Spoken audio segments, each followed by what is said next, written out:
brought in a lot of coaches who haven't necessarily coached with in the past. How much was that a part of your thought process when you're looking to hire coaches, bringing a different philosophy and things like that? Yeah, I think the most important thing when you're trying to put together a staff is take your time. Really ask a lot of questions, and I involved a lot of the guys that were on the staff, or when we hired them, they became involved in the interview process, and a lot of them were done over Zoom. So I had a list of, let's just call it 20, 25 questions that I wanted to talk to them about leadership, about communication. And then we got into the details of some of the specifics based on position, but there were also other members of the staff that were already on board that I wanted them to ask questions. So when you get done with a candidate, and if I like one and 10 other people like a different one, I think there's merit for discussion and collaboration and getting the right people in the right spots. And that's what we try to do. It took a while. It basically took the whole first month to try to do it the way we wanted to do it. Had a first staff meeting about a week ago, so we're behind on a lot of things, but very encouraged with the people that we hired. Brian, were you and Sean on the same page at the end of the time and at the end of your time in Buffalo? Yeah, absolutely. Great 4 years at Buffalo with Sean, with Brandon, with the support staff, the players. Very special place to me. Obviously, I grew up there, and very grateful for the opportunity that those guys gave me. This idea of any kind of a risk and you wanting to maybe break away, even for a job that might not have been a head coaching job, if you're interested in that? Yeah, I loved my time in Buffalo and working for Sean and Brandon and being around all those people. And obviously, this was a head coaching opportunity, so it was something that I've strived for the past 25 years.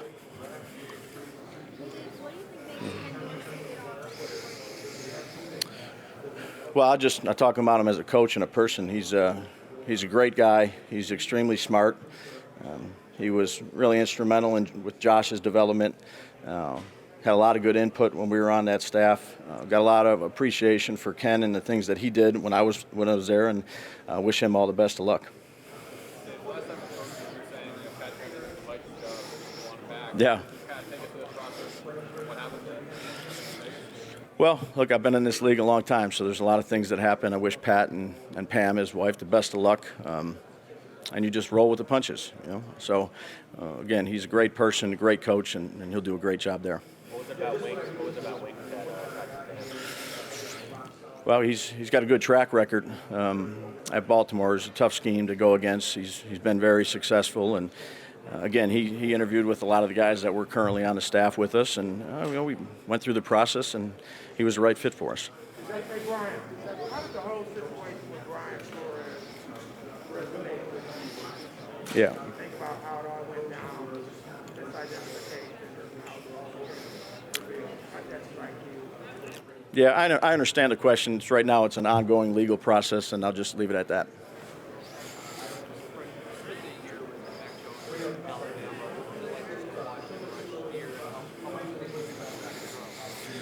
Yeah, Mac was a good player. Obviously did a really good job this year.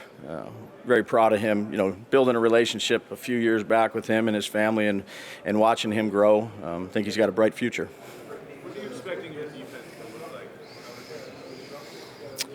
Well, time will tell, right? We just really evaluated our roster right now, and again, I think that the important thing when you do that is everybody has foundations that you come from, but you better figure out what your players really do well. And watching them on tape is one thing, so you have to lay a foundation of what you believe in, obviously. But then once we get them out there and they're able to run around and be in the meetings, we're going to have to do a good job as a coaching staff in trying to put them in the best position possible. But Wink's good at fundamentals. He's good at scheme.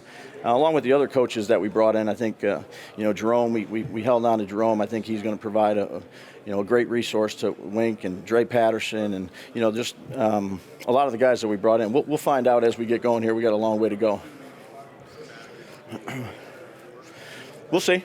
Yeah, we'll see. I mean, look, it depends on who we have and what we draft and who we see, but this game is played so much in sub-package nowadays, and nickel defense and dime defense, so there's not a lot of fullbacks out there anymore, or two big tight ends. So, look, I think he's always been multiple. I think that's one of the things that we liked about him. I think we'll continue to be multiple. What do you look for in it? Guys that can affect the quarterback. guys that can affect the quarterback. I mean, they all come in different shapes and sizes and have, you remember Dumerville back in the day, short, you could get up underneath guys and explosive. And look, they're all different, but all of them have a knack to affect the quarterback one way or the other, however that may be. Speed, power, speed to power, different moves, but someone that can get them off the spot. Obviously, that's an important part of today's game with the way passing is going. Now that you're a head coach, how involved are you? Yeah, I'm going to try to be involved with all the areas, offense, defense, the kicking game. It's hard once you grow up I worked on defense when I was younger, and then obviously been an offensive coach for a while. But again, I think collaborating with the guys on offense, I have a lot of confidence in Kafka. That's why we hired him. He was a tremendous interview.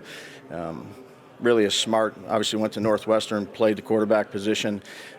Really did a good job in Kansas City. And, we hired Groh from Indy that was at Philadelphia, and a couple of the guys that came from Buffalo. So, again, it's much like the conversation we talked about with Wink.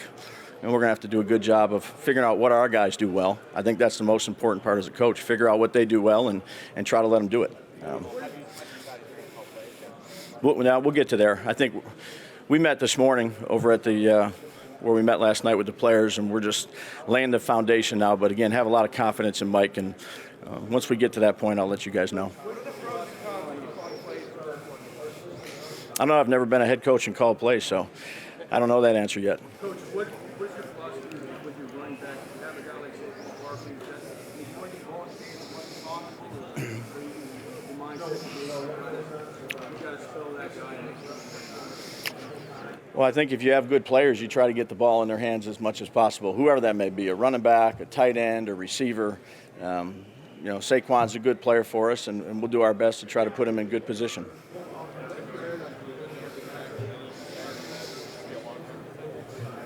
No, I think we're just taking it day by day here. We should be ready to go. 3 more. One more time.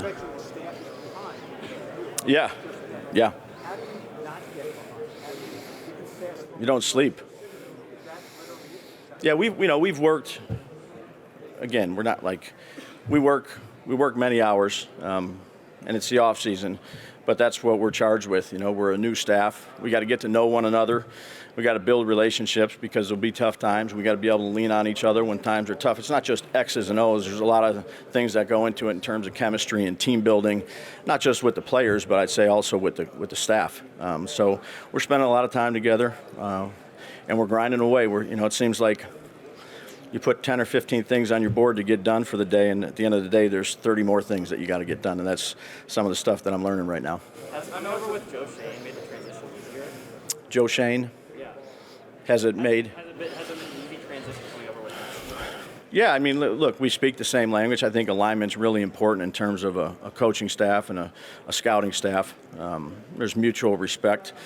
We were together for 4 years, so, I've seen some of the stuff they've done on the scouting end of it back in Buffalo. He's some of the stuff that we've done in the coaching end.